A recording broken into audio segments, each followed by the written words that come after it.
ॐ अज्ञानतिमिरान्धस्य ज्ञानाञ्जनशलाकया चक्षुरुन्मिलितं येन तस्मै श्रीगुरवे नमः। श्रीचैतन्यमनोभीष्टं स्थापितं येन भूतले स्वयं रूप कदा मह्यं ददाति स्वपदान्तिकं। हे कृष्ण करुणा सिन्धु दीनबन्धु जगत्पते गोपेश गोपिका कांत राधा कांत नमोस्तुते। तप्त कांचन गौरांगी राधे वृंदावनेश्वरी वृषभानुसुते देवी प्रणमामि हरिप्रिये। वाञ्छाकल्पतरुभ्यश्च कृपा सिन्धुभ्य एव च पतितानां पावनेभ्यो वैष्णवेभ्यो नमो नमः। जय श्री कृष्ण चैतन्य प्रभु नित्यानंद श्री अद्वैत गदाधर श्रीवासादि गौर भक्तवृंद। हरे कृष्ण कृष्ण कृष्ण हरे हरे, हरे राम राम राम हरे हरे। नमो विष्णुपादाय कृष्णप्रेष्ठाय भूतले श्रीमते भक्तिवेदांत स्वामिनिति नामिने। नमस्ते सरस्वते देव्यै गौरवाणी प्रचारिणे निर्विशेष शून्यवादी पाश्चात्य देश तारिणे। श्रील प्रभुपाद की जय। हरे कृष्णा।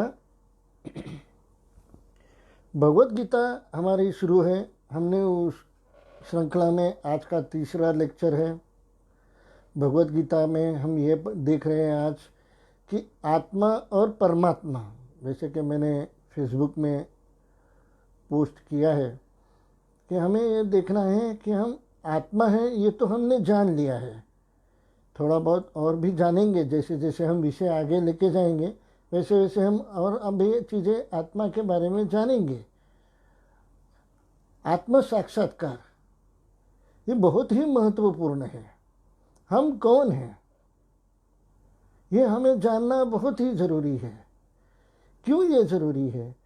क्योंकि हमने देखा है हमें जीवन भर कष्ट भोगना पड़ता है। नौकरी करनी पड़ती है, पगार कमानी पड़ती है, पैसे कमाने पड़ते हैं, व्यवसाय करना पड़ता है, गाड़ी में धक्के खाकर जाना पड़ता है। दो रोटी खाने के लिए कोई कोई व्यक्ति बहुत ही कष्ट उठाते हैं, कमाने के लिए बहुत ही कष्ट है। और आजकल की दुनिया में तो आजकल का जो परिस्थिति है बाहर, वो तो और भी कठिन हो गया है, और भी लोगों पर कठिन समय आ रहा है। ऐसे कठिन समय हमको क्यों आते हैं? क्योंकि हम जिस चीज़ में हमको ज़्यादा सोचना नहीं चाहिए, जिस विषय के बारे में ज़्यादा विचार नहीं करना चाहिए, उसी विषय के बारे में हम ज़्यादा सोचते हैं, ज़्यादा विचार करते हैं। उसी चीज़ों में सारे प्रयत्न उन्हीं चीज़ों के द्वारा किए जाते हैं। तो इसलिए हमें यश भी जो मिलता है वो भी शायद ही हमारे काम है। किसी किसी को नौकरी करने के बाद 15,000 रुपया पगार अगर मिल भी गया तो भी मैं पूछूं, प्रभु जी 15,000 में एक दो तीन महीना चलेगा क्या? तो बोलेंगे, प्रभु जी 1 महीना क्या 15 दिन भी चलता नहीं है। 20वें 25वें दिन को मुझे किसी से कर्ज या उधार मांगना पड़ता है।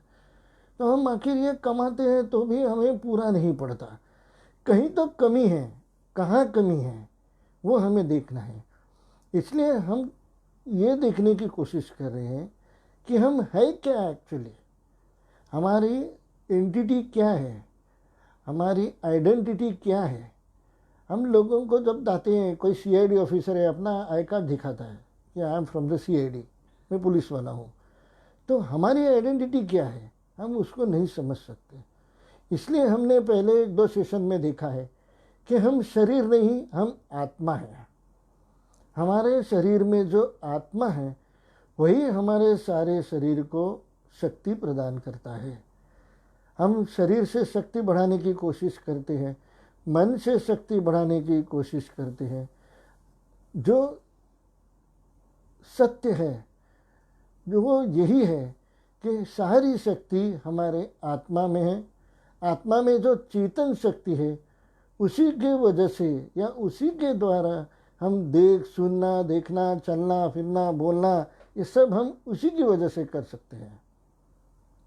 अभी हमने ये पिछले 2 सेशन में देखा कि हमने आत्मा के बारे में देखा, यही सब बातें हमने उस 2 सेशंस में देखी।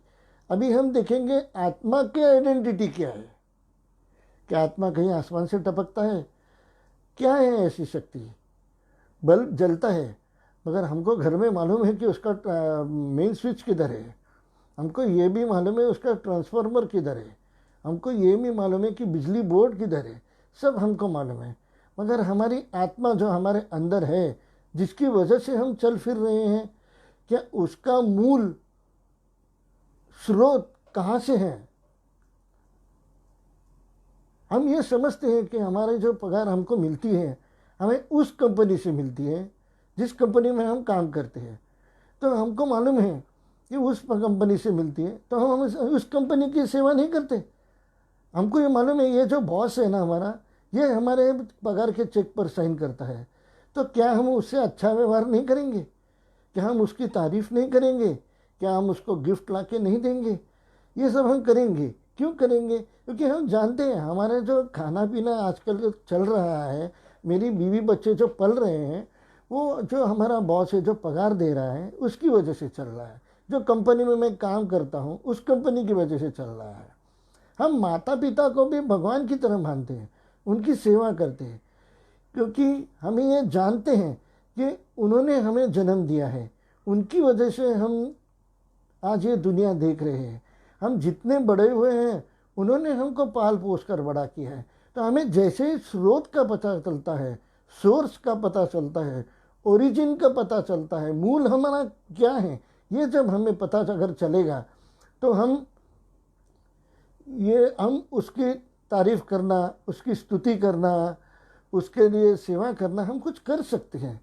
तो पहले हमें ये ज्ञान कहाँ से मिलेगा?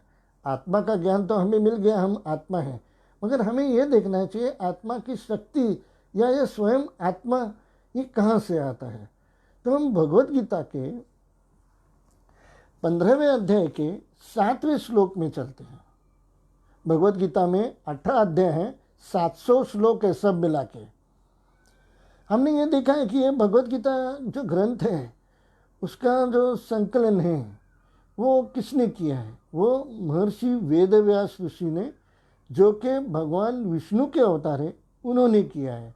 उन्होंने महाभारत की रचना की, महाभारत का संकलन किया। उस महाभारत में भीष्म पर्व में भगवत गीता आती है। वो भगवत गीता भी महर्षि वेदव्यास जी ने, जो कि भगवान विष्णु ने, मतलब ये हम कह सकते हैं कि भगवत गीता भगवान विष्णु ने हमारे सामने प्रस्तुत की है, प्रचलित की है। हमारे जो प्रोपोगंडा किया है, डिस्ट्रीब्यूशन, भगवान विष्णु इज डिस्ट्रीब्यूटर। प्रोड्यूसर स्वयं कृष्ण है, बट डिस्ट्रीब्यूटर है वो भगवान विष्णु महर्षि व्यास जी के रूप में करते हैं। तो हम इसलिए ही ये भगवत गीता जानने का प्रयत्न करते हैं। हमने ये भी देखा है कि भगवत गीता वेदों का अंक है। इसे उपनिषद भी कहते हैं, इसे गीतोपनिषद कहते हैं।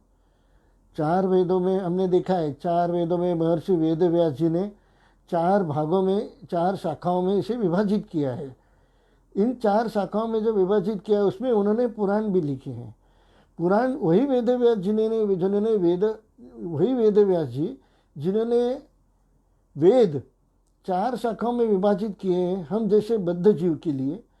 वही वेदव्यास जी ने रामायण, महाभारत भी पुराण की भी संकलन किया है। उस महाभारत को एक उपनिषद भी कहा जाता है। उस महाभारत में भगवत गीता है जिसे गीतोपनिषद कहा जाता है। हम उसमें से 15वें अध्याय में 7वां श्लोक ले रहे हैं। ममई वांशो जीवलोके जीवभूत सनातन मनः षष्ठानि इंद्रियाणि प्रकृति स्थानी कर्षति। हम श्लोक एक बार फिर से पढ़ेंगे। ममैवांशो जीवलोके जीवभूतः सनातनः मनः षष्ठानीन्द्रियाणि प्रकृतिस्थानी कर्षति। हमने ये कम सुना है, मैंने आपको बताया है, ये जो भगवत गीता है ये भगवान की वाणी है। भगवान की वाणी ऐसे फटाफट नहीं होती। भगवान की वाणी होती है, वो गीत होता है, गायन होता है। तो हमें ये गायन करना चाहिए। ममैवांशो जीवलोके जीवभूत सनातनः मनः षष्ठानीन्द्रियाणि प्रकृतिस्थानी कर्षति। मेरा आवाज़ इतना मधुर नहीं है, जो मधुर आवाज़ में गा सकते हैं वो भी गा सकते हैं। ममैवांशो जीवलोके जीवभूत सनातनः मनः षष्ठानीन्द्रियाणि प्रकृतिस्थानी कर्षति। इस श्लोक में हम देखेंगे कि भगवान क्या कहना चाहते हैं। 15वें अध्याय का 7वां श्लोक।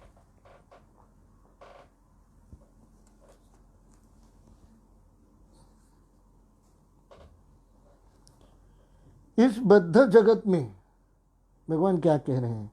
इस बद्ध जगत में शुरुआत ही कैसे की है उन्होंने। भगवान कृष्ण जानते हैं, महाभारत के युग में उन्होंने भगवान कृष्ण ने भगवत गीता बताई है। इसके पहले भी भगवत गीता बताई गई है, सूर्य को बताई थी। हम वो परंपरा बाद में देखते हैं। पहले हम ये जानते हैं, इस बद्ध जगत में हमने ये देखा है कि भगवान महर्षि वेद व्यास जी ने द्वापर युग में लिखा है। द्वापर युग में भी बद्ध जगह लोग थे और कलियुग में और भी बद्ध लोग थे।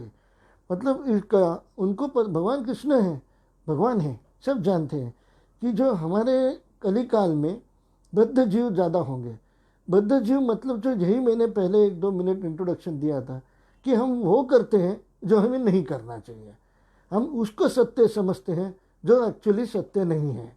हम कारण उसको समझते हैं जो एक्चुअली वो कारण नहीं है, जिसे हम माया कहते हैं। और हम जो इस भौतिक दुनिया में फंसे हैं, खाना पीना मजा करना, आहार निद्रा भय मैथुन, इस भौतिक दुनिया में जो फंसे हैं, इसलिए हमें बद्धता आती है। बद्धता आती है मतलब बुद्धि हमारी बहुत कम चलती है। तो ये भगवान कृष्ण कहते हैं, इस बद्ध जगत में सारे जीव मेरे शाश्वत अंश है। बद्ध जीवन के कारण वे 6 इंद्रियों से घोर संघर्ष कर रहे हैं, जिनमें मन भी सम्मिलित है। हम एक बार फिर पढ़ेंगे। इस बद्ध जगत में सारे जीव मेरे शाश्वत अंश हैं। उन्होंने सिर्फ अंश नहीं कहा है, शाश्वत अंश। ये कौन कह रहा है? श्री भगवान उवाच। ये जो अध्याय है 15वां, हम ये देखेंगे कि हर एक श्लोक के ऊपर भगवान उवाच नहीं लिखा हुआ है। कृपया आप पहले श्लोक के ऊपर देखिए, श्री भगवान उवाच। यही भगवान जी कहा है, भगवान कृष्ण ने स्वयं भगवत गीता बताई है। इस बद्ध जगत में सारे जीव मेरे शाश्वत अंश है। क्या भगवान विष्णु ने इसको सर्टिफाई नहीं किया हुआ है? बद्ध जीवन के कारण वे 6 इंद्रियों से घोर संघर्ष कर रहे हैं, भगवान खुद कहते हैं, जिनमें मन भी सम्मिलित है। अभी मैं इतना अथॉरिटी से बोलता हूँ कि अभी मैंने पहले बताया है कि जो कुछ भी हम कर रहे हैं गलत है, हम इसलिए फंसे हुए हैं। वो मैं अपनी बात नहीं बता रहा हूँ, भगवान कृष्ण स्वयं कह रहे हैं। तो हम इस श्लोक के बारे में और ज़्यादा ज्ञान प्राप्त करने की चेष्टा करेंगे। इस बद्ध जगत में जीव का स्वरूप स्पष्ट है। क्या स्पष्ट है? हम जो कहते हैं हमारी अस्तित्व क्या है, identity, what is my identity, who I am, ये बात करते हैं। जीव परमेश्वर भगवान कृष्ण का सनातन रूप से सूक्ष्म अंश है। इस श्लोक से हमें क्या पता चल रहा है? जीव परमेश्वर भगवान कृष्ण का सनातन रूप से सूक्ष्म अंश है। जीव का अलग से कोई व्यक्तित्व ही नहीं है। He has not got a separate identity in simple terms. हमारा कोई अस्तित्व ही नहीं है, हम कुछ नहीं है।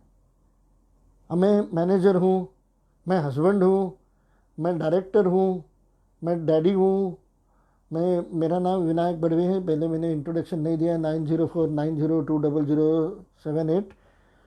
तो मैं ये हूँ, मैं वो हूँ, मेरी वजह से चल रहा है, मेरा फ्लैट है।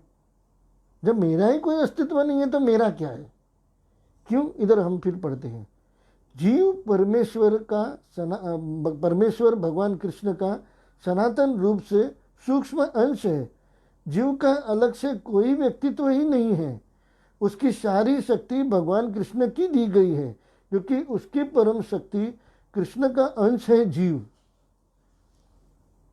सारी शक्ति भगवान कृष्ण से आती है।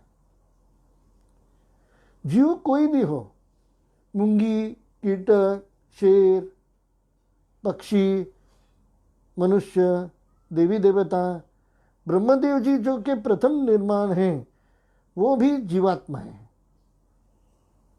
14 मनु ब्रह्मदेव जी के मानस पुत्र हैं। हम जिसे मनवंतर कहते हैं, नारद मुनि ब्रह्मा जी के पुत्र हैं इत्यादि। ये सब जीवात्मा है। देवी देवता भी जीवात्मा है। हम इसके बारे में श्लोक देखेंगे बाद में, जहाँ मैं आपको स्पष्ट बताऊंगा कि देवी देवता का एक्चुअल पोजीशन क्या है। बट हमें पहले भगवान कृष्ण की आइडेंटिटी देखनी चाहिए, हमारी आइडेंटिटी देखनी चाहिए, और हमारा उनसे क्या संबंध है। 2 चीज़ें हमने देख रहे हैं यहाँ पे, 3 चीज़। हम जो वेद पढ़ते हैं ना, हम जो वेदों का अध्ययन करते हैं, कुछ कुछ वेदों के श्लोक पढ़ते हैं, पांडित्यपूर्ण हम लोग उस वेदों का अध्ययन करने की कोशिश करते हैं। उस वेदों के में जो बताए हुए विधियां हैं, हम उन विधियों को करने की कोशिश करते हैं। मगर मैं आपको 3 लाइन में वेद बता सकता हूँ, जो कि मैंने गुरुओं से सुना है। अपनी भाषा नहीं है, जो कुछ भी मैंने मेरे गुरुओं से सुना है वही आपको बता रहा हूँ। इसमें मेरा कुछ नहीं है। तो ऐसे कहा गया है कि वेद एक्चुअली 3 बातें बताता है। हम कौन हैं, दूसरी बात ये बताते हैं कि कृष्ण कौन है, तीसरी बात ये बताता है कि हम और कृष्ण में क्या रिश्ता है। पहले मैंने ये टॉपिक लिया कि हम कौन हैं, आत्मा है, शरीर नहीं है। अभी मैं ये टॉपिक ले रहा हूँ कि हमारे और कृष्ण के संबंध क्या है, तो ही हम कृष्ण को जानने का प्रयत्न करेंगे। किसी का अगर नाम लूँ मैं राजेश करके, कौन राजेश, मुझे मालूम ही नहीं, मैं उसके बारे में क्यों सुनूं। तो मैं अगर आपको बताऊं वो राजेश जो आपका भाई, अच्छा मेरा उससे संबंध है, तो मुझे उसके बारे में जानने की उत्सुकता है। वैसे ही मैं आपको बता रहा हूँ, जीव परमेश्वर का, भगवान कृष्ण का सनातन रूप से सूक्ष्म अंश है। सूक्ष्म, माइक्रोस्कोपिक में भी, माइक्रोस्कोप में भी ये अंश दिखाई नहीं देता।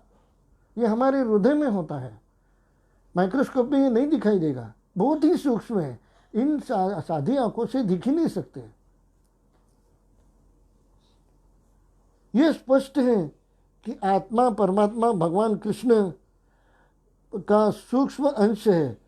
तो आत्मा की चेतना शक्ति हमें भगवान कृष्ण से प्राप्त होती है, ये भी हमें समझना चाहिए।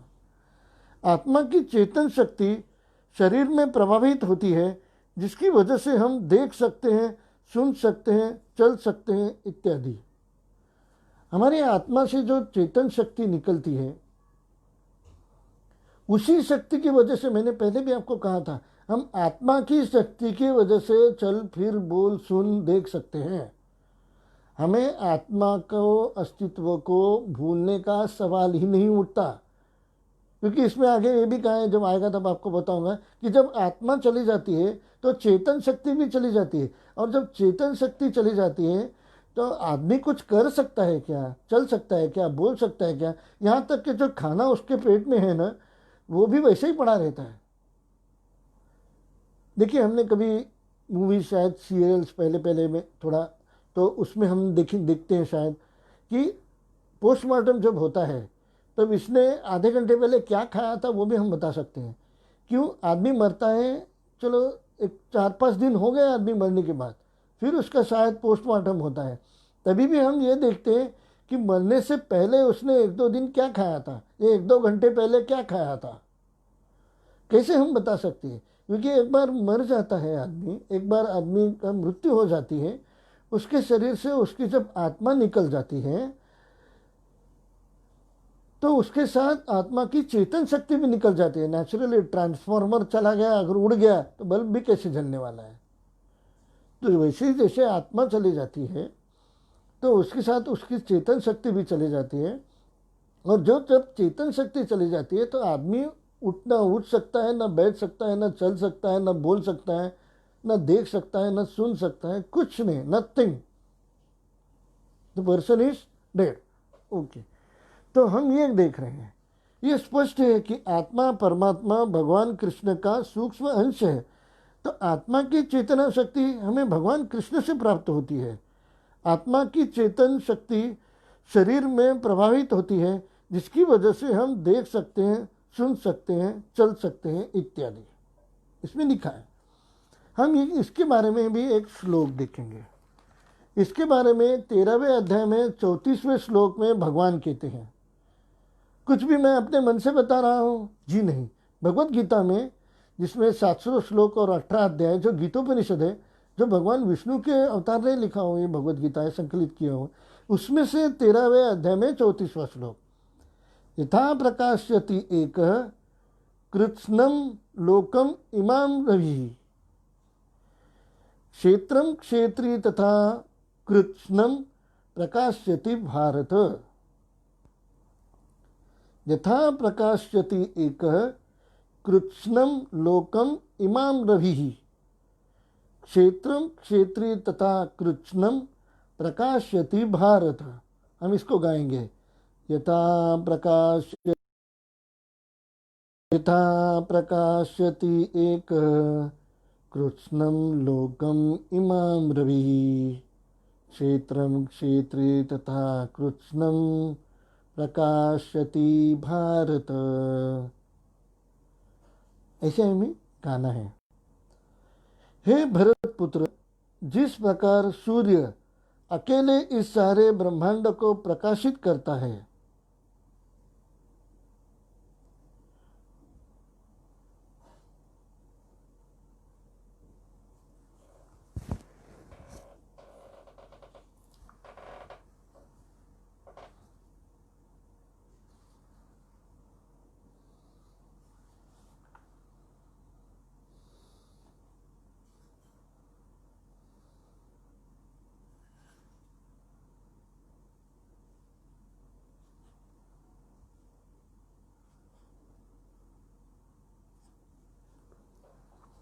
श्लोक के मीनिंग ऐसा है, हे भरत पुत्र, मैं पर्पसली बुक से ही बताता हूँ, मुझे अपने मन से कुछ नहीं बताना है। हे भरत पुत्र, जिस प्रकार सूर्य अकेले इस सारे ब्रह्मांड को प्रकाशित करता है, उसी प्रकार शरीर के भीतर स्थित एक आत्मा सारे शरीर को चेतना से प्रकाशित करता है। ये किसने कहा है? भगवान उवाच। हम पुनः पढ़ेंगे। हे भरत पुत्र, भरत पुत्र क्यों कहा है? हम भरत राजा के वंशज हैं, इसलिए हमारे देश का नाम भारत है। भरत राजा की कथा हम मैं कभी विस्तार से बताऊंगा, बट वो बहुत अच्छे सन्यासी थे जो कि हिरण के चक्कर में पड़ गए, हिरण का पालन पोषण करने लग गए और उनका जीव उस हिरण के पालन पोषण में अटक गया, और इसलिए उनको फिर से जन्म मरण के फेरे में पड़ना पड़ा। यही भरत राजा के हम वंशज है, इसलिए हमारे देश का नाम भारत है। इसलिए उन्होंने कहा है, हे भरत पुत्र,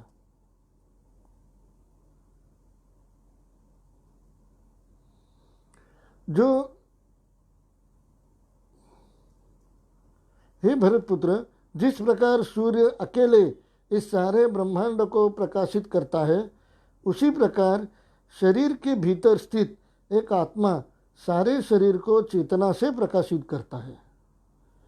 मैंने आपसे कहा था कि हमारे शरीर में जो भी हम कर सकते हैं, बोल सकते हैं, सुन सकते हैं, जो भी हैं, जिस प्रकार सूर्य एक स्थान पर स्थित रहकर ब्रह्मांड को प्रकाशित करता है,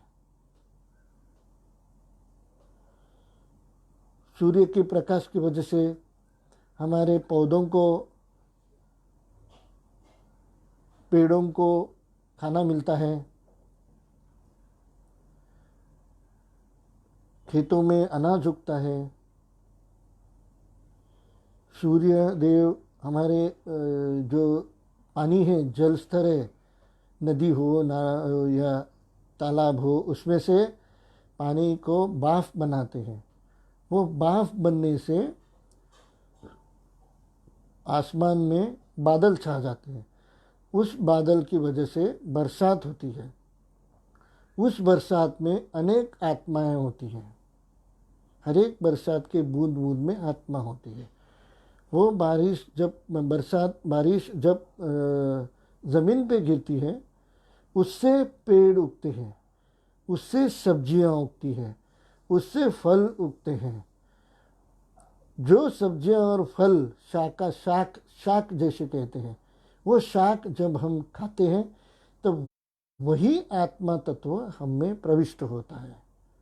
मतलब अगर मैं इस शाक को खाऊं, सब्जियां फल खाऊं, वो मेरे अंदर वो आत्मा के कण, जो बारिश के कण में जो आत्मा होती है, वो मेरे शरीर के अंदर चली जाती है। और यही जब मैं पुरुष किसी स्त्री के साथ संभोग करता है, ये मेरे अंदर से आत्मा की शक्ति मेरे पत्नी के अंदर जाती है और उसी वजह से पत्नी को बच्चे होते हैं। ये सारा प्रोसेस होता है। ये सारा प्रोसेस जिस सूर्य की वजह से होता है। जिस प्रकार सूर्य एक स्थान पर स्थित रहकर ब्रह्मांड को आलोकित करता है, वैसे ही आत्मा हृदय में स्थित रहकर चेतना द्वारा सारे शरीर को प्रकाशित करता है। आत्मा का रूप कैसा है? सूक्ष्म कण है। अन्न का कण जिसे कहते हैं, दाना, छोटा सा दाना, उसको कण कहते हैं। कभी कोई अन्न थाली में बचा हुआ रहता है, कण थोड़े बचे हुए रहते हैं, कभी कण हाथ में भी लगे हुए रहते हैं। कण बहुत ही सूक्ष्म, माइक्रोस्कोप के नीचे नहीं दिखने वाला, बहुत ही सूक्ष्म आत्मा रूप सूक्ष्म कण हृदय में स्थित रहकर चेतना द्वारा सारे शरीर को प्रकाशित करते हैं। शरीर में मृत्यु के समय शरीर से आत्मा भी चला जाता है, त्यों ही चेतना लुप्त हो जाती है। लाइट देने वाला जब इलेक्ट्रिसिटी नहीं है, वो लाइट देने वाला ट्रांसफार्मर ही जब यहाँ से उठा के निकल दिया किसी ने, तो फिर लाइट कहाँ से आएगी? बल्ब भी नहीं आएगा, ट्यूबलाइट भी नहीं आएगी, टेप रिकॉर्डर भी नहीं आएगा, टीवी भी नहीं चलेगा, सीडी प्लेयर भी नहीं चलेगा। मोबाइल में से अगर बैटरी निकाल दी तो कुछ नहीं मोबाइल में चलेगा। सेम है, शरीर में मृत्यु के समय शरीर से आत्मा भी चला जाता है, त्यों ही चेतना लुप्त हो जाती है। मृत्यु के समय शरीर से आत्मा भी चला जाता है, तो ही चेतना लुप्त हो जाती है, उसमें से चेतना चली गई। सूक्ष्म आत्मा सिर्फ अपने शरीर को चेतना देता है, हमें देखना है। सूक्ष्म आत्मा सिर्फ हमारे शरीर को चेतना देता है। बाजू हमारी बीवी को चेतना देता है? नहीं। हमारे बच्चों को चेतना देता है? नहीं। सिर्फ हमारे अंदर जो सूक्ष्म आत्मा है, वही हमारे शरीर को चेतना शक्ति देता है। हमारे ही आत्मा की वजह से हम बोल सकते हैं, सुन सकते हैं, चल सकते हैं। बराबर है? ये बात आप मानेंगे? दूसरे भाग देखना है इसका। मगर परमात्मा समस्त शरीरों के प्रति सचेष्ट रहते हैं। परमात्मा सबों के शरीर को चेतना देते हैं। मूंगी को भी देते हैं, गधे को भी देते हैं, शेर को भी देते हैं, सभी जीव, निचले निचले स्तर के जीव, वायरस को भी देते हैं। निचले और निचले स्तर के जीव, कितने भी निचले स्तर के जीव को न क्यों न हो, वो सभी शक्तियाँ, वो सभी जीव में जो चेतन शक्ति है वो आत्मा की वजह से, और उनमें भी आत्मा है, मनुष्य में भी है, देवी देवताओं में भी है, सभी में वो आत्मा है, और सभी में आत्मा की वजह से चेतन शक्ति है, और सभी में चेतन शक्ति भगवान कृष्ण देते हैं। इसमें लिखा है समस्त शरीरों के प्रति सचेष्ट रहते हैं। तो हमें ये देखना है, हमें इसके बारे में ज्ञान प्रदान करना है। हमें इसके बारे में नहीं कि आज कौन सा पिक्चर लगा है, हमारे इसके बारे में ज्ञान नहीं लेना है कि कल मैं के जो मोबाइल ले रहा हूँ वो कौन से क्वालिटी का है। हमें इसके बारे में ज्ञान नहीं लेना है कि टिकटॉक बंद हुआ तो हम वीडियो कहाँ डालें। हमें इसके बारे में ज्ञान लेना है कि हम आत्मा हैं और भगवान कृष्ण के अंश हैं। हमारे पिता इन ए वे भगवान कृष्ण है। इन ए वे क्या? एब्सोल्यूट वे, सत्य। सत्य क्या है? हमारे पिता हमारे भगवान कृष्ण हैं। हमें मालूम पड़ रहा है अभी वंशज है। मैं कहता हूँ मैं देशमुख या पाटिल वंश का हूँ या ठाकुर वंश का हूँ या रघुवंशी हूँ। श्री राम जी रघुवंशी थे, कृष्ण जी चंद्रवंशी थे, सब वंश बराबर है, कोई इसमें गलत नहीं है। मगर हम मूलतः क्या हैं? ये स्पष्ट है कि जीव परमेश्वर का अंश है। दूसरा भाग हम देख रहे हैं, ये स्पष्ट है कि जीव परमेश्वर का सनातन रूप से अंश, सूक्ष्म अंश है।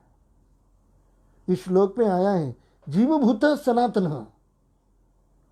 हम लोग भगवान कृष्ण के सनातन रूप से जो जीव जिसमें आत्मा है वो जीव, जो भी जीव है, हम जीव हैं, प्राणी भी जीव है, पक्षी भी जीव है, कीटक भी जीव है, इधर देवी देवता भी जीव है, सब जीव है। यह स्पष्ट है कि जीव परमेश्वर का सनातन रूप से सूक्ष्म अंश है। सनातन यानी नित्य, शाश्वत, जो कभी खत्म नहीं होता। सनातन मतलब इटर्नल इन इंग्लिश, जो हमेशा रहता है, वो कभी मरता नहीं, वो हमेशा जिंदा है। हमने देखा है भगवत गीता के दूसरे अध्याय के 23वें श्लोक में, ये श्लोक मैंने शायद पहले लेक्चर में लिया था। नैनम छिंदन्ति शस्त्राणि नैनम दहति पावकः न चैनम क्लेदयन्ति अपो न शोष्यति मारुतः। नैनम छिंदन्ति शस्त्राणि नैनम दहति पावकः न चैनम क्लेदयन्ति आपो न शोष्यति मारुतः। हमने ये देखा है दूसरे अध्याय के 23वें श्लोक में। यह आत्मा न तो किसी शस्त्र द्वारा खंड खंड किया जा सकता है, अग्नि द्वारा जलाया जा सकता है, न जल द्वारा भिगोया या वायु द्वारा सुखाया जा सकता है। ऐसे वैसे नॉलेज नहीं दे रहा हूँ मैं आपको, अच्छा नॉलेज दे रहा हूँ, कृपया ध्यान से सुनिए। दूसरे अध्याय में कहा गया है यह आत्मा न तो किसी शस्त्र द्वारा खंड खंड किया जा सकता है, न अग्नि द्वारा जलाया जा सकता है, न जल द्वारा भिगोया या वायु द्वारा सुखाया जा सकता है। ऐसे हमारा आत्मा है। अभी यही देखिए, ये इससे पता चलता है कि आत्मा अमर है, सनातन है। आत्मा कभी मरता नहीं, किसी वजह से भी नहीं मर सकता, ये हमने देखा है। दूसरे अध्याय के 21वें श्लोक में लीजिए, उसमें भी बताया गया है वेदा विनाशिनम नित्यम य एनम अजम अव्ययम कथम स पुरुषः पार्थम कम घातयति हंतिकम। वेदा विनाशिनम नित्यम य एनम अजम अव्ययम कथम स पुरुषः पार्थ कम घातयति हंतिकम। उसमें भगवान कृष्ण क्या कहते हैं? हे पार्थ, ये सब भगवान वाच है, विनायक बड़े वाच कुछ नहीं है, सब सिर्फ भगवान वाच है। हे पार्थ, जो व्यक्ति ये जानता है कि आत्मा अविनाशी, अजन्मा, शाश्वत तथा अव्यय है। आत्मा कैसे है? अविनाशी, जिसका नाश नहीं होता। अजन्मा, जिसका कोई जन्म और मृत्यु नहीं होता, जो ना जन्म होता है ना मृत्यु होता है। शाश्वत, जो हमेशा रहता है, आज है कल नहीं, ऐसा नहीं है। तथा अव्यय है, उसका कभी व्यय नहीं होता। वो भला किसी को क्या मार सकता है या मरवा सकता है। जब अर्जुन दुखी हो गया था कि मेरी वजह से मेरे ज्येष्ठ, मेरे गुरु, मेरे पितामह, पिता तुल्य सभी जन, जब मेरे भाई जब मेरी वजह से मर रहे हैं, तभी भगवान कृष्ण ने कहा है कि तुम जो शोक कर रहे हो वो शोक करने का कोई कारण ही नहीं है। हे पार्थ, जो व्यक्ति ये जानता है कि आत्मा अविनाशी, अजन्मा, शाश्वत तथा अव्यय है, वह भला किसी को क्या मार सकता है या मरवा सकता है। भगवान कृष्ण ने स्पष्ट कहा है। हम आगे देखते हैं। हमारा आत्मा सनातन है, यह हम जान गए, और हमें सनातन श्री कृष्ण की कृपा प्राप्ति से हमारी चैतन्य शक्ति भी सनातन शाश्वत हो जाती है। यह आप ध्यान से सुनिए। हमारा आत्मा सनातन है, तो हमारा आत्मा टेम्पररी है क्या? नहीं, हमारा आत्मा परमानेंट है। इन अदर वर्ड्स, परमानेंट है, स्थायी है, शाश्वत है, सनातन है, परमानेंट है। उसको ना मार सकते हैं ना ये कर सकते हैं। तो हमें क्या ऐसे व्यक्ति से या ऐसे किसी से हमें अगर हमारा कांटेक्ट हो जाए या हम उसे जानने की कोशिश करें जो कि वो भी सनातन है। मैं अगर आपको ये कहूँ, देखिए आपको जीने का अच्छा तरीका चाहिए क्या? किसी एक इंग्लिश राइटर ने कहा है कि जीने का अच्छा तरीका है कि आप सुबह उठ के पहले पेपर पढ़िए। आप उसकी बात मानने वाले, वो भी मेरी तरह जीव हैं, आज है कल नहीं। और जो ऐसे कहता है ना कि सुबह उठ के पेपर पढ़ना चाहिए, उसका देखिए कोई कोई तो लोग सुबह उठ के थोड़ी सी लेते हैं और बाद में बोलते हैं कि कैसे जीना चाहिए। आजकल तो कुछ लोग ऑटोबायोग्राफी भी लिख रहे हैं। क्या हमें उनसे ये सीखना चाहिए कि सुबह उठ के एक पेग मारो नहीं ना तो मुझे चक्कर आते हैं? कुछ लोग तो सुबह उठ के एक कप चाय नहीं मिली तो चक्कर आते हैं। हमें ये सब सीखना है? हमें किससे सीखना है? हमारी जो आत्मा है, या हमें ये नहीं कहना चाहिए हमारी आत्मा है, हमें ये कहना चाहिए हम आत्मा हैं, हम चेतन से, हमारी हम आत्मा है और हमारी चेतन शक्ति भगवान कृष्ण से आती है जो कि शाश्वत है, सनातन है। और भगवान कृष्ण कौन है? वो भी सनातन है, वो भी आजकल की नहीं है। आज है कल नहीं, भगवान कृष्ण ऐसे नहीं है। ब्रह्मा जी की आयु 100 साल है, उनकी जो गणना है 100 साल की, वो बहुत बड़ी है। वो मैं फिर कभी बताऊंगा आपको शांति से। मगर उनकी जो आयु है, हर एक की आयु है। हमारे पिछले जो द्वापर युग में मनुष्य की आयु थी 1000 साल, सतयुग में 10,000, नहीं, द्वापर युग में 1000, त्रेता युग में 10,000 और सतयुग में 1,00,000। एक एक जीरो बढ़ गया। सतयुग में 1,00,000, फिर एक जीरो कम हो गया। त्रेता युग में 10,000, फिर एक जीरो कम हो गया। द्वापर युग में 1,000, अभी कलयुग में 100 साल। फिर भी 100 साल कोई जीता है क्या? क्योंकि हमारे जब हम टीवी घर पे लेके आते हैं तो हमें ये देखते हैं कि उसके साथ एक ब्रोशर मिलता है। ब्रोशर यानी इसको इस्तेमाल करने का तरीका, कैटलॉग, शायद इसमें कैटलॉग कहते हैं। इसको इस्तेमाल करने का तरीका ये हम देखते हैं। उसमें जो इस्तेमाल करने का तरीका है, उस तरीके से हम अगर उस टीवी को अच्छी तरह से यूज़ करें तो हमें वो टीवी 1 साल के बजाय 10 साल चल सकता है। मगर अगर हम उस टीवी को अच्छी तरह से नहीं चलाएं, उसे थप्पड़ मारकर चलाएं, उसे ठोक ठाक कर चलाएं, उसको खोलें, अंदर के सर्किट को निकालें, ये सब अगर करें तो वो टीवी शायद 2 दिन भी नहीं चलेगा। और वारंटी वाला भी कहेगा कि आपने इसका इस्तेमाल बराबर नहीं किया है, इसलिए ये 1 साल की वारंटी भी आपकी चली जाती है। वारंटी इसलिए दी जाती है कि मैन्युफैक्चरिंग डिफेक्ट हो। ये तो कहाँ मैन्युफैक्चरिंग डिफेक्ट है, टूटने फूटने की कोई वारंटी नहीं होती। आपने इस टीवी को तोड़ा है, मरोड़ा है, उसके से अंदर से 5 बार निकाले तो उसकी वारंटी भी चली गई।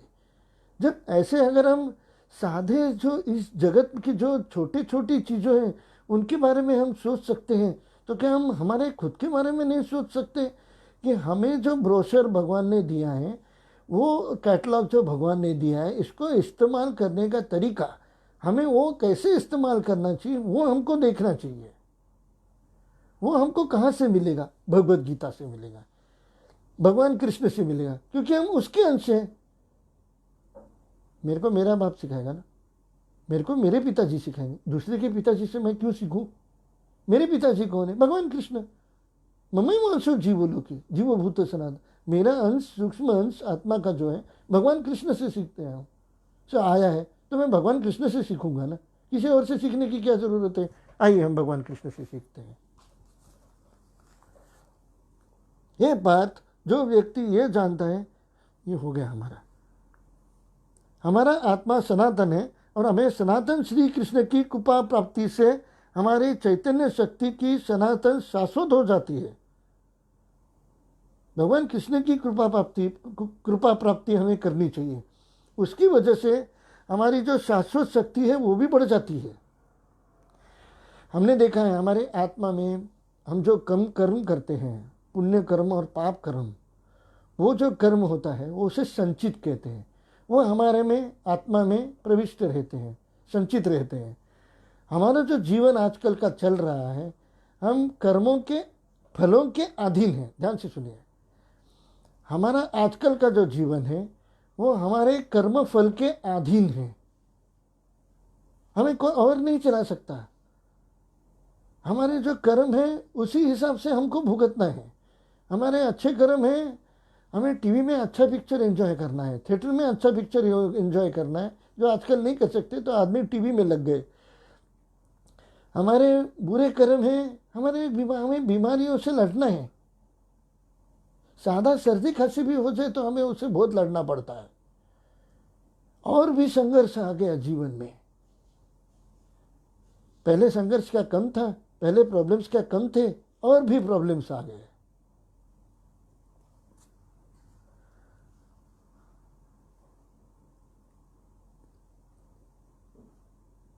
तो हमारा जो आत्मा है वो हमारे पूर्व कर्मों के फलों के अनुसार चलता रहता है। आत्मा में जो पूर्व कर्म संचित है उसी फलों के अनुसार हमारा जीवन चल रहा है। हम कर्मों के फलों के अधीन हो गए हैं। मन भी वही सोचता है जो कर्म फल हमारे पहले हैं, ये बात ध्यान में रखिए। बुद्धि भी हमारी उतनी ही चलती है जितना हमारे पूर्व कर्मों का फल है। अच्छी चलती है तो ज़्यादा कर्मों का फल है, ज़्यादा अच्छे कर्मों का फल है। अगर गलत चलती है तो ज़्यादा बुरे कर्मों का फल है। बुद्धि भी वही सोचती है, मन भी वही करता है, आंखें भी वही देखती है, मुंह भी वही बात करता है। सब कर्मों के फलों पर आधारित है।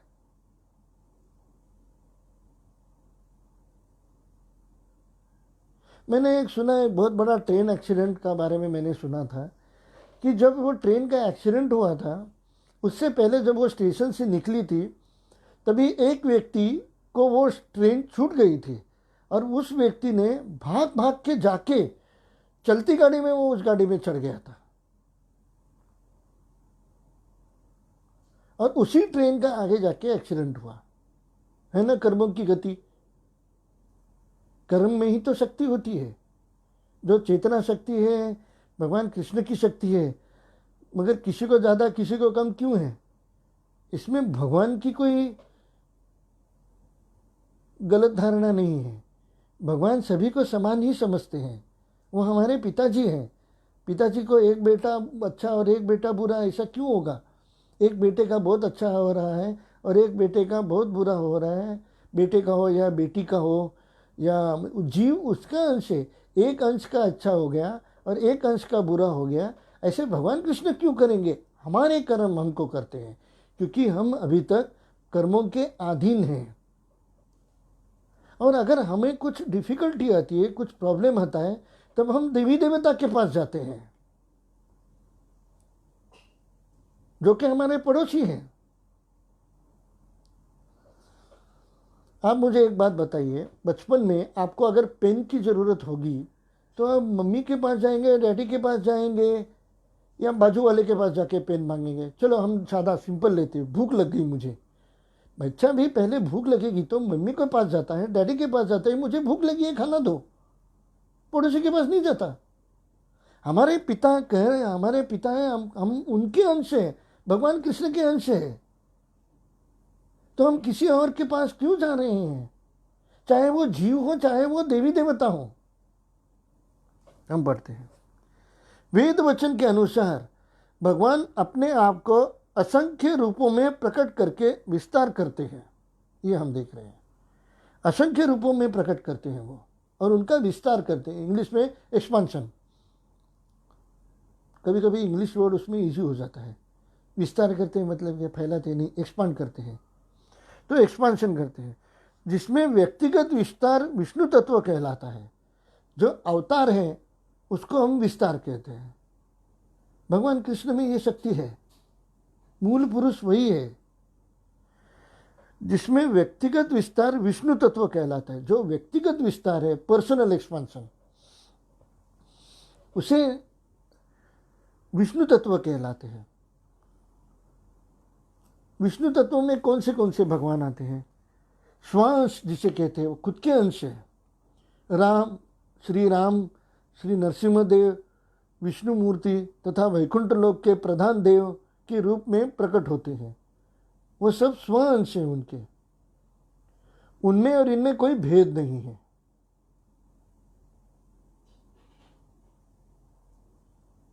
हम नरसिंह भगवान की या श्री राम की पूजा करें या भगवान कृष्ण की पूजा करें, थोड़ा अंतर है, मगर हम वो बाद में देखेंगे। मगर इतना अंतर नहीं है। विष्णु की पूजा करें या भगवान कृष्ण की पूजा करें, एक ही है। भगवान कृष्ण के स्वांश है विष्णु। हम देखते हैं, मतलब विष्णु भी भगवान कृष्ण के अंश है, ये हम समझ रहे हैं। मतलब मूलतः भगवान कृष्ण ही है, ये भी हम समझ रहे हैं, इसमें लिखा है। दूसरा जो विस्तार है, दूसरे टाइप का, दूसरे प्रकार का विस्तार है, उसे गौण विस्तार है, जो जीव कहते हैं। वो जो जीव है, बद्ध जीव, वो गौण, उनका गौण विस्तार है, मतलब नॉट सो इंपॉर्टेंट विस्तार। विष्णु तत्व निजी विस्तार स्वांश है, और जीव विभिन्न अंश है। विष्णु तत्व के जो विस्तार है, जो अवतार हैं विष्णु तत्व के, वो उनके खुद के अंश हैं। मगर जो जीव हैं वो विभिन्न हैं, अलग हैं उनसे, यानी प्रकृतिकृत अंश हैं, पृथकीकृत अंश है। मतलब वो अलग भी है और एक भी है। हमारा जो स्वभाव है, हमारे गुण हैं, हम ये बात आके देखेंगे, वो सब कृष्ण से ही आते हैं। विभिन्न अंश जीव सनातन सेवक होते हैं। हम अगर पिताजी के अंश हैं, फलाना नाम, फॉर एग्जाम्पल अजय देशपांडे, अजय रमाकांत देशपांडे, तो अजय के पिताजी हो गए रमाकांत, तो अजय रमाकांत के अंश है। क्या अजय ने रमाकांत की सेवा नहीं करनी चाहिए? अजय रमाकांत देशपांडे की माताजी का नाम है शैलजा, तो अजय शैलजा के पुत्र हैं, शैलजा के अंश है। तो क्या अजय ने शैलजा की सेवा नहीं करनी चाहिए? उनकी माता की सेवा नहीं करनी चाहिए? तीनों की सेवा करनी चाहिए, क्योंकि हम उनके अंश हैं। तो वैसे ही भले ही थोड़े विभिन्न हो, अलग हो, मगर विभिन्न अंश जीव सनातन सेवक होते हैं। स्वयं कृष्ण नहीं होते, वो सेवक हैं। भगवान के स्वांश सदा विद्यमान रहते हैं। जीव भगवान कृष्ण के सूक्ष्म अंश होने के कारण जीवों में भी आंशिक गुण पाए जाते हैं। जीवों में भी भगवान के आंशिक गुण होते हैं। भगवान कृष्ण में जो भी गुण हैं उसके अंश रूप में गुण हमारे में होते हैं। बहुत ही अंश, बहुत ही सूक्ष्म, very less, very very very very very less. और हम करते क्या हैं उसका? देखने की शक्ति भगवान कृष्ण में मगर बहुत बड़ी शक्ति है। वहाँ गोलोक में बैठ के हम इस पृथ्वी, मैं इस पृथ्वी पे बैठ के, वो भी बम्बई, भारत में, महाराष्ट्र में, बम्बई में, विरार में बैठ के आपको लेक्चर दे रहा हूँ। भगवान कृष्ण देख रहे हैं, उनकी देखने की शक्ति अपार है, मगर हम सिर्फ उनके छोटे से कण अंश हैं, कण रूपी अंश है। तो भी हम कितना कुछ देख सकते हैं। अब ये सोचिए, ये नहीं कि हम उनकी इतनी शक्ति तो हमारी इतनी कम क्यों है? हमारी इतने सूक्ष्म अंश होने के भी बावजूद हम कितना कुछ देख सकते हैं। इस जगत में क्या क्या है ये भी देख सकते हैं। बस देख सकते हैं, ट्रेन देख सकते हैं, ट्रेन के बाहर जो झाड़ वगैरह हैं वो भी हम देख सकते हैं। हम एक दूसरे व्यक्ति को देख सकते हैं और मूलतः हम इस आंखों से भगवान कृष्ण के दर्शन भी कर सकते हैं। ये भी हमें सोचना है। हम आगे देखेंगे। फिर जीव में भगवान कृष्ण के गुण आते हैं। उसमें से एक जीवात्मा में स्वतंत्रता नाम का भी एक गुण है। आदमी स्वतंत्रता जो आती है वो भी भगवान कृष्ण से आती है। अभी हमें ये देखना है कि भगवान जीव हमें जो स्वतंत्रता मिली है वो हमें कैसे उसको यूज़ करते हैं। स्वतंत्रता का मतलब ये नहीं है कि हम जो मर्जी करें, खाना पीना, आहार निद्रा, भय मैथुन, मजा करना, ये हमारे जीवन का भौतिक उद्देश्य नहीं है। यह हमारे जीवन का भौतिक उद्देश्य है, वो सब गलत है। हमें ये इच्छा नहीं रखनी चाहिए। अगर हमें माया के चक्र में नहीं फंसना है, जन्म मृत्यु जरा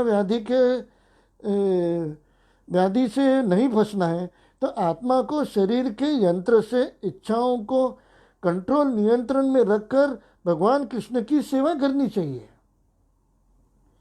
हमने ये बात पता चली है कि हम भगवान कृष्ण के अंश हैं। भगवान कृष्ण भी सनातन है, हम भी हमारे अंश में, हम जो आत्मा है वो भी सनातन है। तो हमें क्या करना चाहिए? सारी इंद्रियों को और इच्छाओं को कंट्रोल में रखना चाहिए, ताकि हम भौतिक जगत और माया से मुक्त हो जाए। मगर हम ऐसा नहीं करते।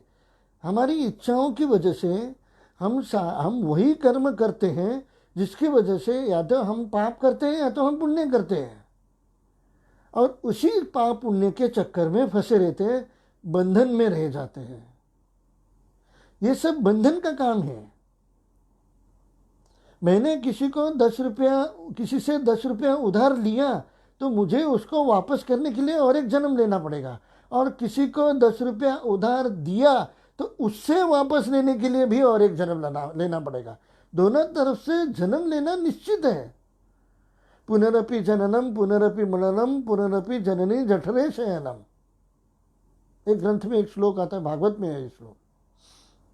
तो हमें ये नहीं भूलना चाहिए, भगवान की प्रेमा भक्ति को नहीं भूलना चाहिए। जीव इसी चीज में बिजी है। जैसे जीव अपितु इस भौतिक जगत के बड़े बड़े नियंता ब्रह्मा, शिव, विष्णु तक परमेश्वर के अंश हैं। ये सभी सनातन है, क्षणिक नहीं। हम आगे देखते हैं। हमने ये देखा है कर्षति, हमने ये जो श्लोक में पढ़ा है कर्षति। कर्षति मतलब यही कहा गया है, संघर्ष करना। भगवान कृष्ण भगवत गीता के एक श्लोक में कितना कुछ ज्ञान दे रहे हैं वो हमें देखना चाहिए। कर्षति, कर्षति यानी संघर्ष करना। हम श्लोक देखेंगे इसका। ममे वासो जीवलोक जीवभूत सनातन मनसस्थानी इंद्रियाणी प्रकृति स्थानी कर्षति। ये हमने देखा है कर्षति। कर्षति का मतलब हम देखेंगे संघर्ष करना। 3 गुण, सत्वगुण, रजोगुण और तमोगुण, इन तीनों गुणों से प्रेरित होकर हम जिंदगी भर संघर्ष करते हैं। अब ये 3 गुण, सत्वगुण मतलब क्या? आज किसी की अच्छाई करना। रजोगुण मतलब क्या? कमाना। और तमोगुण मतलब क्या? किसी का नाश करना। सत्वगुण में ब्रह्मा जी आते हैं सत्वगुण में विष्णु जी आते हैं, रजोगुण में ब्रह्मा जी आते हैं और तमोगुण में शिव जी आते हैं। एक जगह गॉड का फुल फॉर्म किया है जीओडी, जनरेशन ऑपरेशन डिस्क्रिशन। प्रवृत्त होकर अपने पूर्व जन्म के पाप और पुण्य कर्मों के अनुसार कर्म करता है। अगले कर्म भी हम पूर्व जन्म के पाप पुण्य के कर्मों के अनुसार करते हैं। अभी मैं आपको जो लेक्चर दे रहा हूँ भगवान कृष्ण के बारे में, मैं आपको अच्छी तरह से एक बात पक्का बता दूं, सच्ची सच्ची मेरे पुराने हजारों जन्म के बहुत अच्छे कर्म हैं, मेरे बहुत अच्छे कर्म हैं जो ये ज्ञान मुझे मिला है। आपके भी बहुत अच्छे कर्म हैं जो आप ये ज्ञान सुन रहे हैं। बड़े बूढ़ों को ये ज्ञान नहीं मिलता। न्यूटन जो एक साइंटिस्ट था, क्या ये ज्ञान उसको था? उन्होंने ये थियोरी निकाली, every action has equal and opposite reaction, मगर ये थियोरी उन जाते हुए भी उन्होंने भगवान कृष्ण के बारे में कभी नहीं सोचा। उनको भगवान कृष्ण का ज्ञान कभी नहीं था। आर्किमिडीज प्रिंसिपल है, जब हम पानी में डूब जाते हैं तो पानी उतना ही पानी हम फोर्स से हम बाहर निकलता है, इसे प्रेशर कहते हैं। तो वो सब हमने साइंटिस्ट ने सोचा है, रॉकेट साइंस बनाया है, मगर हमने कभी ये सोचा है कि हम भगवान कृष्ण के अंश हैं और ये सारी शक्तियाँ भगवान कृष्ण से आती हैं। हजारों जन्म के पुण्य कर्म वजह से हमें ये ज्ञान प्राप्त हो रहा है। इसलिए मैं कभी कभी कहता हूँ, अब देवी देवताओं के दर्शन अवश्य ले, मगर भौतिक कर्मों के लिए नहीं, भौतिक आनंद उठाने के लिए नहीं, आध्यात्मिक आनंद उठाने के लिए है। भौतिक आनंद के एग्जाम्पल देता हूँ, अच्छी कार लेना, अच्छा फ्लैट लेना, अच्छी सुंदर बीवी के साथ शादी करना। बीवी के साथ क्यों शादी करना है? एंजॉय करने के लिए, ये भाग ज़्यादा इम्पोर्टेंट है। अच्छा टीवी लेना, टीवी में क्या देखना है हमको? अमिताभ बच्चन के पिक्चर देखने हैं। अच्छा खाना पीना, स्वाद चखने के लिए, ये सब हमें भौतिक कर्म कहते हैं। अब वही हम कृष्ण के बारे में कर्म देखेंगे। आध्यात्मिक कर्म किसे कहते हैं? जो भगवान कृष्ण के लिए कर्म किए जाते हैं वो आध्यात्मिक कर्म है। वो कौन से आध्यात्मिक कर्म है? उसी टीवी में मैं कभी कभी प्रवचन सुनता हूँ, ऑलवेज नॉट कभी कभी, बट भगवान के प्रवचन सुनता हूँ। भगवान कृष्ण के बारे में बहुत सारे प्रवचन हमारे मोबाइल में हैं, वो टीवी में सुनता हूँ। मेरे मोबाइल में भगवान कृष्ण के बारे में बहुत सारे इस्कॉन के प्रवचन हैं, वो सुनता हूँ। मेरे मोबाइल में MP3 प्लेयर है जिसमें भगवान कृष्ण के बहुत सारे गाने हैं, वो सुनता हूँ, गीत हैं वो सुनता हूँ, भजन है वो सुनता हूँ, वैष्णव गीत है वो सुनता हूँ। मेरे पास अगर वेज बिरयानी है, बनाई भी है, तो भी पहले भगवान कृष्ण को अर्पण करता हूँ फिर खाता हूँ। ऐसे नहीं खाता हूँ मैं। जो कुछ भी मैं करता हूँ भगवान, अगर चीज़ें भगवान कृष्ण के लिए यूज़ की जाए तो उसे आध्यात्मिक कहते हैं।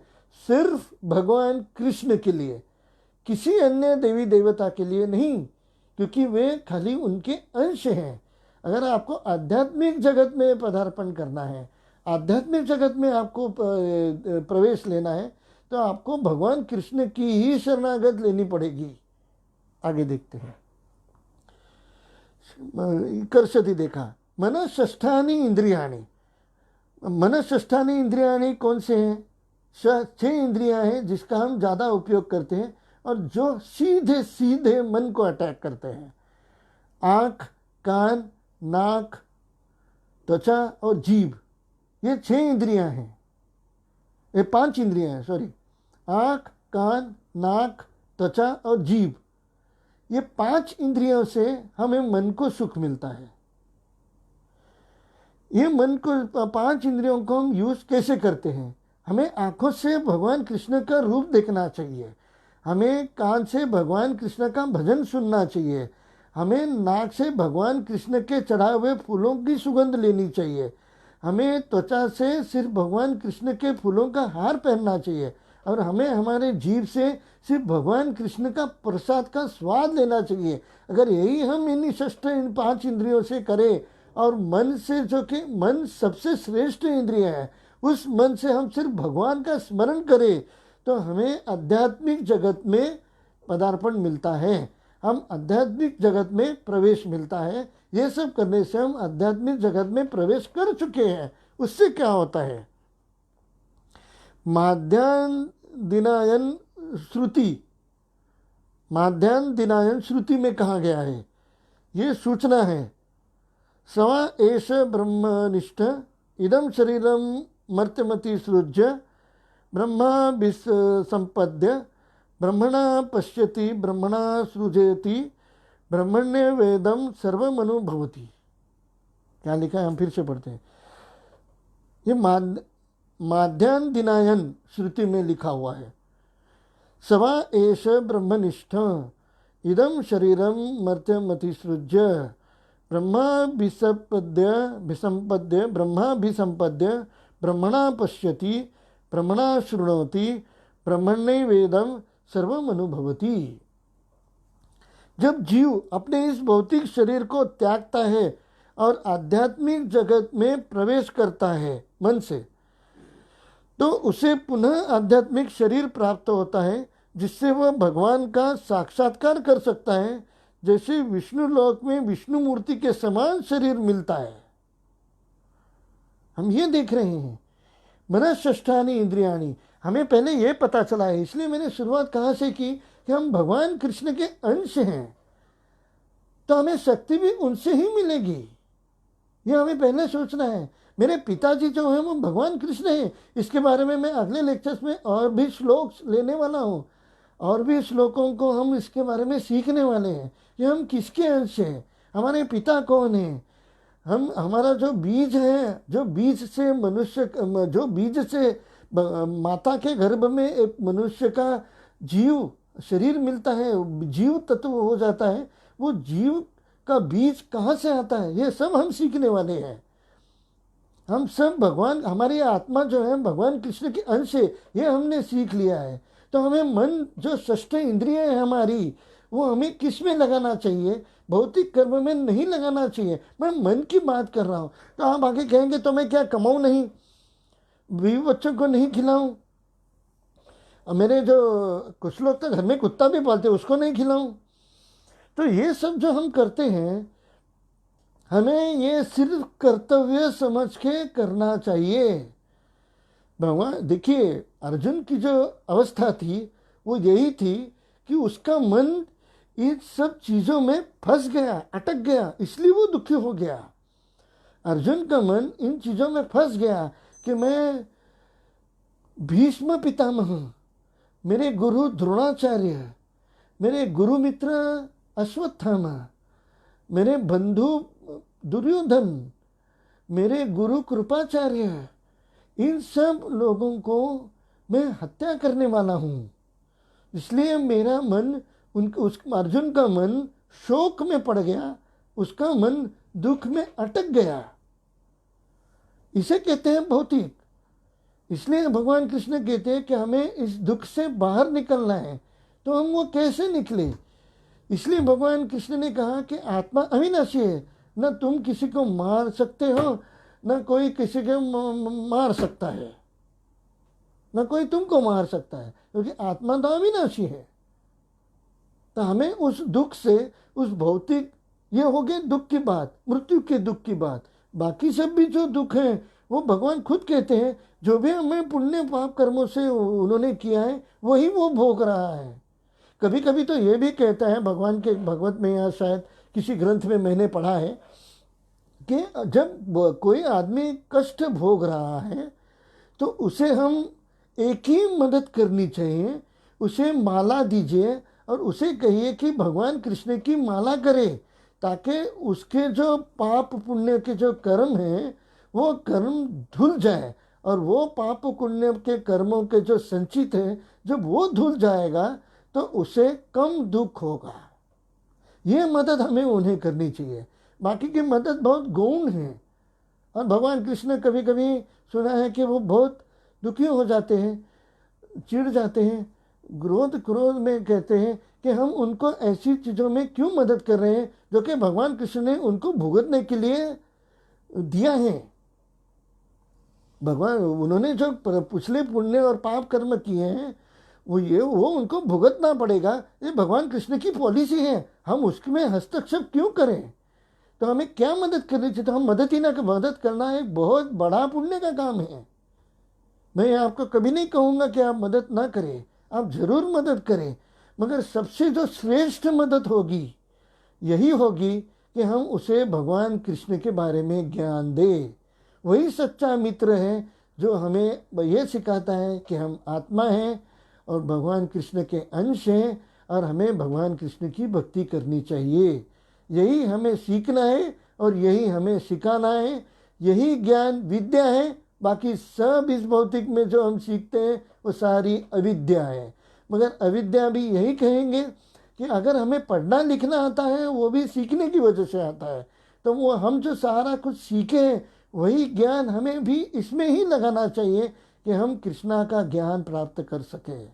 अगर मैं ये कहूँ सारी अविद्या तो कल से बच्चे स्कूल जाना छोड़ देंगे, मगर डियर फ्रेंड्स, मुझे जो पढ़ाई लिखाई की वजह से मैं इतना पढ़ सका हूँ और इतना समझने की कोशिश की है मैंने, और ये जो भी मैं आपके साथ ये शेयर कर रहा हूँ वो इसी वजह से शेयर कर रहा हूँ क्योंकि मैं पढ़ा लिखा हूँ। हमें ये फिर से समझना चाहिए, हम भगवान के अंश हैं। तो अगर हम भगवान के अंश हैं तो हमें भगवान की बहुत सारी स्तुतियाँ, चौबीसों घंटे उनकी स्तुतियाँ करनी चाहिए, उनके भजन गाने चाहिए। आए चलिए 2 मिनट हम उनके लिए भजन गाएं।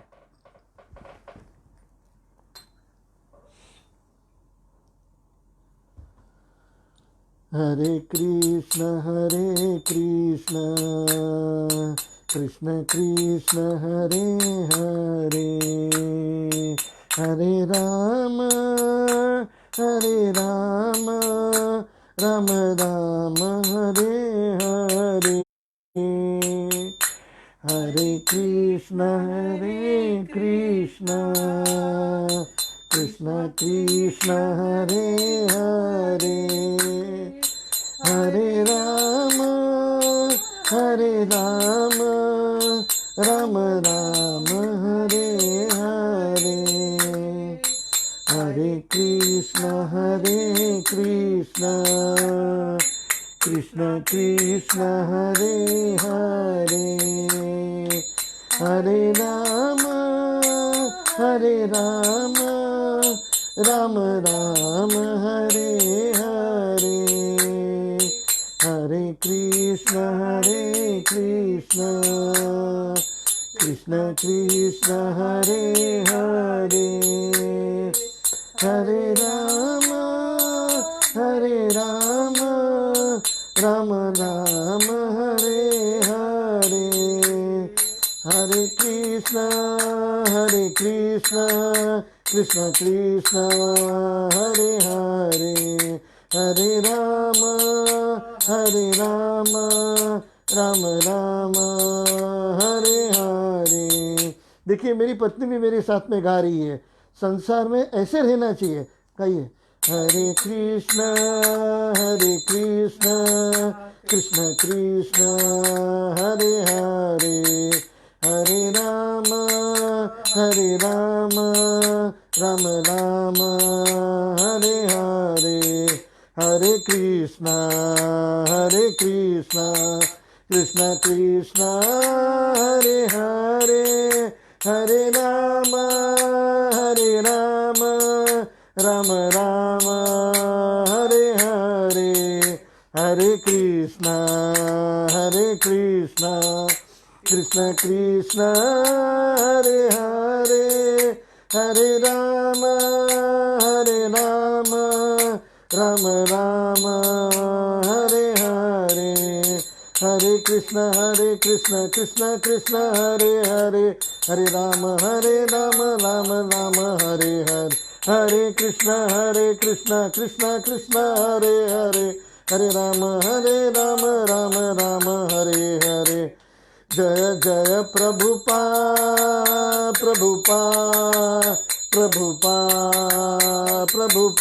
निताय गौर हरि बोल हरि बोल हरि बोल हरि बोल। जय जय गुरुदेव गुरुदेव गुरुदेव गुरुदेव। श्रील प्रभुपाद की जय। निताय गौर प्रेमानंदे। हरि हरि बोल।